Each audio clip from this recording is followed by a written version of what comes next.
Vlerat e artizanatit dhe mjeshtërive tradicionale Gjirokastër po tërheqin interesimin në rritje të turistëve. Në këtë sezon pranvere, qendrat e artizanatit në qytetin e Gurt janë kthyer në atelje trajnimi, ku turistët njihen dhe mësojnë zanatet e traditës. Këto vlerat e traditës të transmetuara në breza, turistët i cilësojnë tërheqëse dhe interesante. Sipas mjeshtit të Durrëzëndjes, kjo është një mundësi e mirë për ta për zhvillimin e ekonomisë së tyre. Përgjatë sezonit turistik të pranverës, qendrat e artizanatit janë pjesë interesante e kujteve turistike, duke prezantuar për turistët e huaj dhe vlerat e traditave tona kombëtare.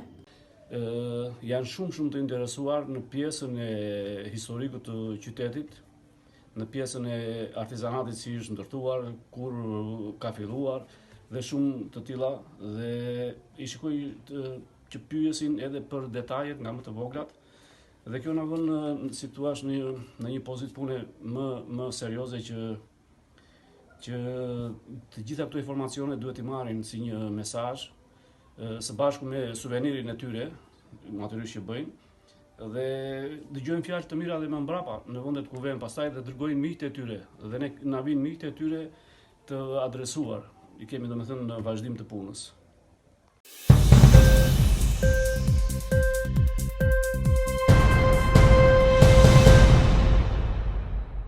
Të paktën 1 milion qytetarë shqiptarë jetojnë në varfëri. Këto janë të dhënat më të fundit të publikuara nga Instituti Evropian i Statistikave. Sipas të dhënave të sjella në Shqip, rezulton më shumë se 1 milion shqiptarë që vuajnë nga një formë e rëndë e varfërisë. Për vitin 2024, Çekia, Slovenia dhe Hollanda kishin përqindjen më të ulët të popullsisë në rrezik varfërie, dhe nga ana tjetër renditet Shqipëria, Rumania, Turqia me përqindjen më të lartë. Të 1 milion shqiptarët jetojnë në familje që nuk mund të përballojnë të paktën 7 nga 13 kategoritë e privimit. Në nivel familje konsiderohen vështirësi, vonesat në pagesat e kredis, dëgjeras për vonesën kryesore, shpenzimet për shërbimet bazë, blerje me këste për produkte të ndryshme, qoftë pjesa e ushqimit, pamundësia financiare për mbajtjen e shtëpisë ngrohtë, si edhe treguesit për Shqipërinë, sipas Eurostat, janë dukshëm më të lartë ta krahasuar me vendet e tjera fqinje të Ballkanit Perëndimor, përfshirë këtu Malin e Zi, Maqedoninë apo Serbinë. Shqipëria vijon të jetë vendi vetëm në Europë që nuk ka të përcaktuar me ligj minimumin jetik, ndërsa këto shifra publikohen vetëm pak ditë pas zgjedhjeve të 11 maj.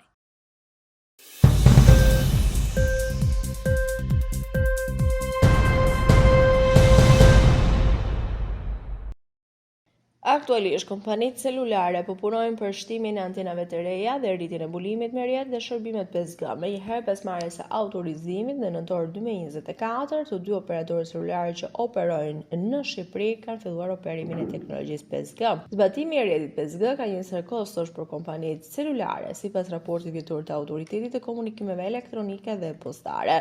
Rreth 55% e popullsisë pritet të mbulohet me shërbim 5G deri në 2027. Brezat kryesor të frekuencave 5G janë brezi 700 MHz, brezi 3400-3800 MHz dhe brezi 26 GHz.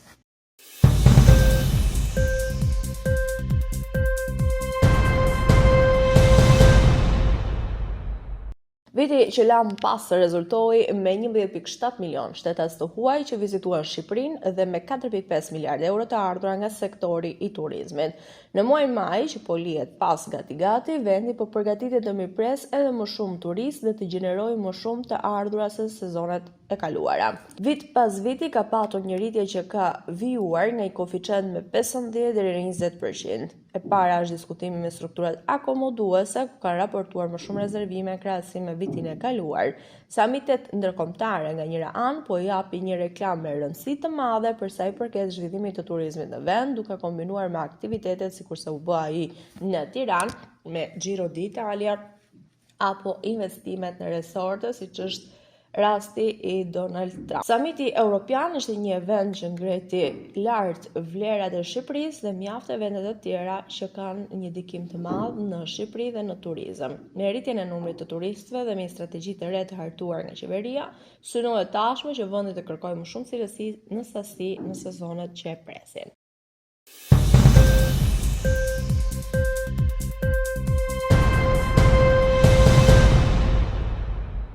as armëpushim, as lëshime dhe as një afat kohor detyrues. Biseda telefonike midis krerëve të shteteve të SBA-s dhe Rusisë, Donald Trump dhe Vladimir Putin nuk solli rezultate. E megjithatë, Donald Trump e cilësoi më pas si sukses. Është gjakderdhje dhe unë besoj se ai dëshiron t'i jap fund, ka thënë Trump duke ju referuar homologut të tij Vladimir Putin. Lidhur me përpjekjet për t'i dhënë fund luftës, Trump tha në Shtëpinë e Bardhë se mendoj se kemi një shans të mirë për ta bërë këtë. Mendoj se Putin e dëshiron këtë. Trump tha se ai nuk do të kërkonte një zgjidhje paqeje nëse nuk do të ishte i bindur për të. Ai tha se SBA do që të vazhdoj përpjekjet e saj ndërmjetësuese për t'i dhënë fund luftës në Ukrainë. Presidenti i Ukrainës, Volodymyr Zelensky, gjithashtu dëshiron t'i jap fund kësaj lufte. Duhet të ketë më shumë qartësi brenda 2 deri në 4 javë, ka thënë Trump pa dhënë detaje të mëtejshme.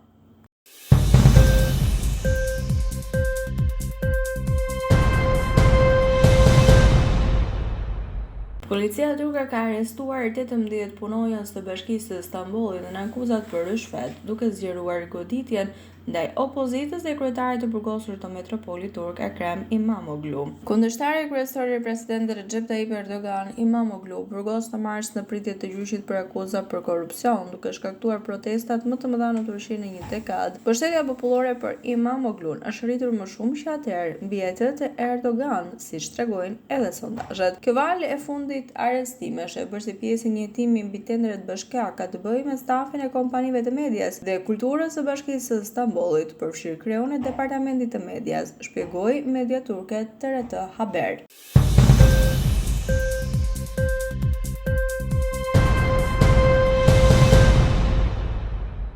OKB paralajmëron se në rast se nuk dërgohen ndihma brenda 40 orëve të ardhshme, rrezikohet jeta e 14.000 foshnjave në Gaza. Situata alarmante vjen pasi Izraeli nuk ka lejuar futjen e sasisë bazë të ushqimit në ripin e Gazës për më shumë se 11 javë tashmë, si një lloj presioni ndaj Hamasit. Nuk kanë munguar as operacionet toksore gjatë fundjavës, ndërsa vijojnë sulmet ajrore. E vetmja gjë që mund të ndalojë Izraelin në këtë pikë është kthimi i të gjitha pengjeve në shtëpi. Por Hamasi kërkon një marrëveshje të plotë për këtë dhe jo thjesht një pushim të përkohshëm. Në mes të gjithë këtij kaosi, kriza e urisë në Gaza ka prekur limitet. Kryeministri izraelit Benjamin Netanyahu ka deklaruar se nuk bëhet asnjë hap pas nga luftimet masive deri në marrjen e kontrollit të plotë të ripit të Gazës.